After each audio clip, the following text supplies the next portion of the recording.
सूचना केवल हमारे विचार हैं, वित्तीय सलाह नहीं। निर्णय लेने से पहले खुद शोध करें। किसी भी लाभ या हानि के लिए हम उत्तरदायी नहीं हैं।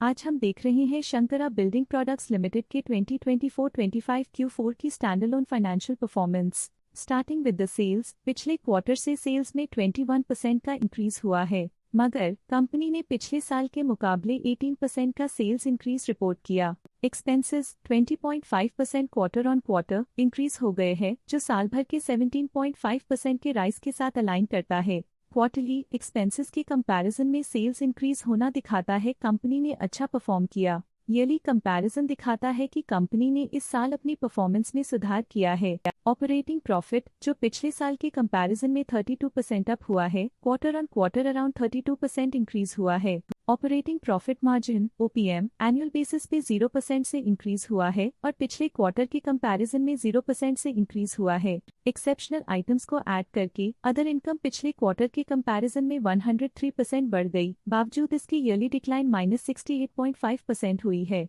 इंटरेस्ट एक्सपेंसेस पिछले क्वार्टर से -8% डाउन हुआ, लेकिन ईयर ओवर ईयर डिक्रीज -3.5% हुआ है। डिप्रिशिएशन कॉस्ट्स में क्वार्टरली -4.5% का डिक्लाइन देखने को मिला और ईयरली बेसिस पे 1.5% का इंक्रीज देखा गया। प्रॉफिट बिफोर टैक्स एनुअली 31% बढ़ा, लेकिन प्रोसीडिंग क्वार्टर से 54.5% बढ़ा है। इस साल कंपनी ने 24% टैक्स पे किया और क्वार्टरली कंपनी ने 22.5% टैक्स पे किया है। नेट प्रॉफिट ने ईयर ऑन ईयर 34% का इंक्रीज दिखाया, लेकिन लास्ट क्वार्टर से 65% का इंक्रीज हुआ है। इस क्वार्टर में कंपनी का परफॉर्मेंस काफी अच्छा रहा। वहीं अगर एनुअल एनालिसिस की बात करें तो इस साल कंपनी का परफॉर्मेंस काफी अच्छा था। अर्निंग्स पर शेयर (EPS) में साल भर में 3% का इंक्रीज देखा गया, लेकिन क्वार्टरली में 65% की बढ़ोतरी भी नजर आई। इस क्वार्टर में कंपनी का EPS काफी अच्छा रहा।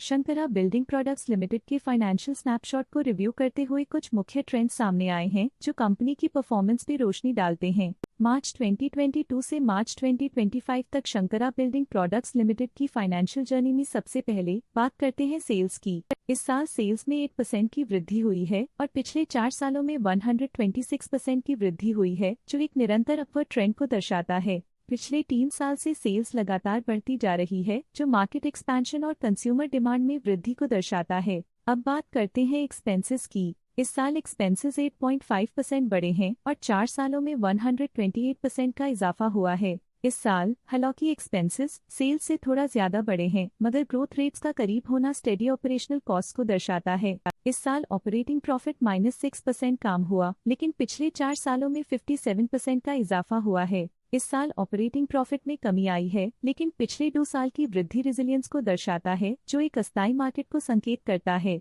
नेट प्रॉफिट का सफर ऊपर की ओर चल पड़ा है। इस साल 4.5% की चढ़ाई के साथ पिछले 4 सालों में लगभग 1.5 गुना की शानदार वृद्धि हुई है। पिछले 3 साल से नेट प्रॉफिट लगातार बढ़ रहा है, जो फाइनेंशियल हेल्थ को मजबूती देते हुए इन्वेस्टर्स का ध्यान आकर्षित करता है। इस साल EPS ने ऊंचाइयों को छुआ है 1% की वृद्धि के साथ, जो पिछले 4 सालों में लगभग 1.5 गुना की मजबूत वृद्धि पर आधारित है। पिछले 3 साल से अर्निंग्स पर शेयर (EPS) में लगातार इजाफा हुआ है, जो प्रॉफिट ग्रोथ को मजबूती देते हुए शेयर होल्डर वैल्यू को बढ़ा रहा है। चलिए अब बात करते हैं शेयर होल्डिंग पैटर्न की। शंकरा बिल्डिंग प्रोडक्ट्स लिमिटेड की शेयर होल्डिंग रिपोर्ट्स कुछ इस प्रकार की हैं, जो अननोन 2025 के तक चलता है। ये रिपोर्ट कंपनी के शेयर्स की डिटेल्ड जानकारी देता है, जिसमें promoters, promoter groups, foreign investors, public investors और सरकारी एंटिटीज शामिल हैं। पब्लिक द्वारा हेल्ड शेयर्स का परसेंटेज 39.85% से इंक्रीज होकर 2025 के में 40.02% तक का इंक्रीज से देखा गया। ये चेंजेस स्टेट है कि पब्लिक की इन्वेस्टमेंट कंपनी में क्वार्टर टू क्वार्टर इंक्रीज हुई है। जब कंपनी के शेयर्स का मैक्सिमम हिस्सा पब्लिक के पास होता है, तब ये माना जाता है कि कंपनी कमजोर हाथों में है, जो बाजार की अस्थिरता और स्पेक्युलेटिव ट्रेडिंग को इंडिकेट करता है। डोमेस्टिक इंस्टीट्यूशनल इन्वेस्टर के शेयर होल्डिंग में थोड़ा डिक्रीज आया 2024 के दिसंबर से 2025 के में, जो दिखाता है कि डोमेस्टिक इंस्टीट्यूशंस ने अपने स्टेक को -0.01 से डिक्रीज किया है। फॉरेन इंस्टीट्यूशनल इन्वेस्टर्स के शेयर होल्डिंग में थोड़ा डिक्रीज आया 2024 के दिसंबर से 2025 के में, जो दिखाता है कि फॉरेन इंस्टीट्यूशंस ने अपने स्टेक को क्वार्टर टू क्वार्टर -0.16 से डिक्रीज किया है, जिसे पता चलता है कि उन्होंने अपनी इन्वेस्टमेंट्स को पुल बैक किया है। ये था कंपनी का करंट शेयर होल्डिंग पैटर्न। आज के लिए फाइनेंशियल सेक्टर में इतना ही। देखने के लिए धन्यवाद। स्टॉक लेटेस्ट न्यूज अपडेट के लिए चैनल को सब्सक्राइब करें और वीडियो को लाइक एंड शेयर करें।